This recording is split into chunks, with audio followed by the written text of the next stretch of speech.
এই কমিটিখন গঠিত হ'ব লাগে, এইটো কাৰ্যকৰী হ'ব লাগে নটিফিকেশ্যনখন।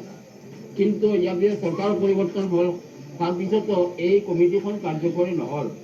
নোহোৱাৰ কাৰণে আসাম ৰাজ্যিক জমিয়তে উলামায়ে হিন্দে এখন নতুন কণ্টেম্প্ট এপ্লিকেশ্যন দাখিল কৰিছে। কণ্টেম্প্ট আপোনালোকে জানে আদালত অৱমাননাৰ গোচৰ।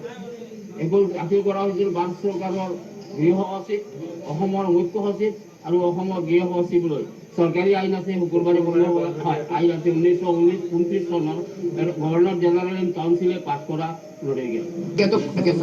নটিফিকেশন জাৰি হওয়া নাই, হয়ে গেল, হওয়া তো নাই। দেখেন আমালোকৰ ধৰ্মত দুটা এটা নাই। আমাৰ ওপৰলৈ বিশ্বাস কৰোঁ, খোৱা দোৱাৰ ব্যৱস্থা ওপৰলৈ কৰি দিছে। আপোনাৰ যেতিয়া আপোনাৰ জন্ম হয়, আপোনাৰ হৃদয়ৰ মালিক ভগৱান ওপৰৱালা। আপুনি যদি ইয়াতে আপোনাৰ ল'ৰা ছোৱালী আপুনি দুটা ৰাখে, এটা ৰাখে, খালি যদি খুদা না কাছে এটা ঢুকালে আপুনি আপোনাৰ নিৰা হৈ যাব।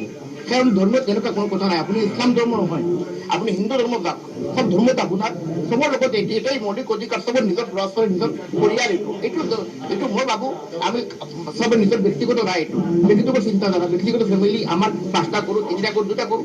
আজি জমানা বেছি আছে, 20জন 20জন এনেকুৱা নহ'ব নালাগে। কিন্তু এইটো আমাৰ কোনো অধিকাৰ নাই যে আমি এজন আৰু 2জন আৰু 3জন। এইটো কি? এইটো আমি ভাবোঁ এই ধৰ্মীয় হিচাপে মই ক'ম যে আমাৰ ধৰ্মত তেনেকুৱা কেতিয়াও নাই। তেতিয়া চৰকাৰে কি জানে কি কৰিব, এইটো আমাৰ ন্যায়ালয় আছে, উচ্চ ন্যায়ালয় আছে, আমি যাম, যদি এনেকুৱা কিবা হয় আমি যাম।